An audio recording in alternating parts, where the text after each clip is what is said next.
Davis, along with the Buckeye Boy. It's the Daily Dugout. Yeah, we're going to try to do this every day, or at least every other day. The goal is every day, hence the name the Daily Dugout. 1 for 1. Yeah. Hopefully we'll make it happen today. All right, see, last night watched a little bit of the Jets and the Colts, and as a Broncos fan, thank God the Broncos didn't go after Ryan Fitzpatrick. Thank God the Colin Kaepernick thing didn't work out either, by the way. I am thankful for that now. I watched a little bit of the game last night. I watched some other stuff too, some college basketball. What were you watching last night? I saw the idiots on the field get tackled, and that's about it. I was watching old episodes of Lucha Underground Wrestling. Lucha Underground from like the El Rey Network? Yeah, it's exactly what it's on. Wow, El Rey Network, where they have all these really crappy old horror films and the Lucha and the stuff as well, yeah. Robert Rodriguez is behind that show. Fantastic. All right, as far as real honest-to-God sports, for example, like the... Still real to me.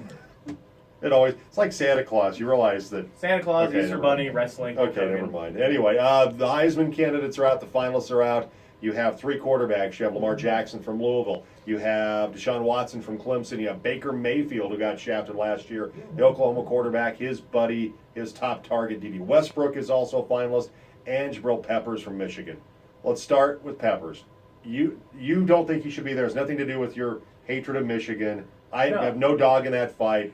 I don't think Peppers should be in the Heisman finalists. It doesn't have anything to do with my hatred of Michigan. That helps, but this is not what it's for. He played 29 plays offensively. That's not a crossover athlete.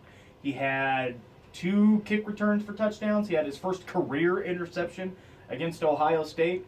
What a difference maker that guy is. He's like Charles Woodson, who won the Heisman. He shouldn't have been there either. He's a dual-threat guy. He only played 19 plays on offense to Charles Woodson. He had 3 touchdowns. He got in a fight with David Boston. That's his most noted career accomplishment. He shouldn't be in it. I think Jake Browning from Washington should be. The guy threw for 42 touchdowns. Come on. Browning should be there. Donnell Pumphrey.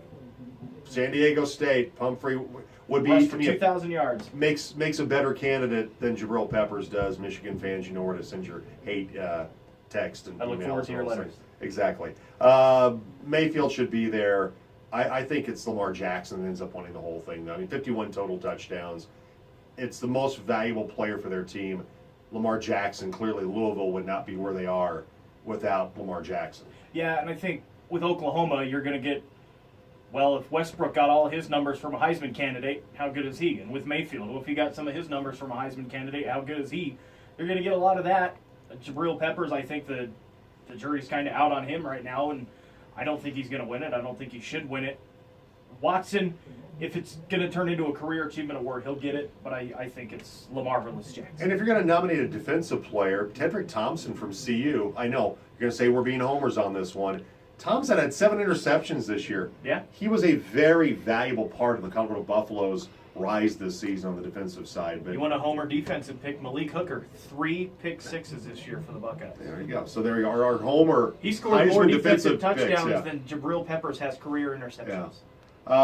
Also, the Broncos go out and get Justin Forsett.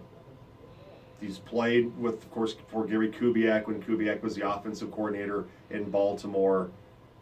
He's been with Detroit. He's been with Baltimore this year. I mean, Detroit's had running back issues health-wise. So if he didn't stick there, he's a guy that knows the system, right? If you're on waivers in Week 13, there's a reason you're on waivers in Week 13. Yeah, they need some depth. They need a guy that knows the system. He knows the system. So if you're waxing nostalgic to when he was a 1,000-yard rusher for Baltimore, pump the brakes on that a little bit. Much better offensive line too. Yeah, much better offensive line. Things are looking up, though. Looks like Trevor Siemian could be ready for the game at Tennessee on Sunday. At least that's the way, with the kind of feeling we got yesterday from Gary Kubiak, because he had Siemian chilling out in the pool. Yeah, like Manning. Said work for the last guy. Drinking a Mai Tai, his helmet on, had a little Surface umbrella, tablet in hand. Had an umbrella in his protein shake. Yeah, getting ready for Tennessee. Hopefully he'll be ready to go on Sunday. The Broncos in Tennessee on 96.1 K-Star. 14 of the team, pregame Sunday at 9:05. Hot stove baseball stuff real quick we want to get to. Jose Abreu, who the Rockies chased really hard once upon a time as a free agent. Reports are the Rockies are talking to the White Sox about possibly getting Jose Abreu. There's a little love fest going with Mark Trumbo as a free agent. They're looking to fill what they feel is a weak link in their offensive lineup, which is at first base right now. Mark Trumbo, Baltimore, last year led the American League with 45 home runs.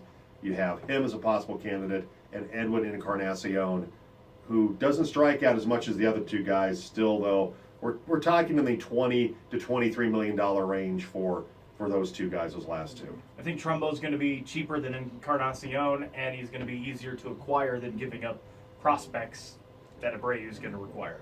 All right, that's a lot of stuff, a lot of area to cover. We'll cover more tomorrow, 7 to 10 on the Jim Davis Show. Don't miss it on the team.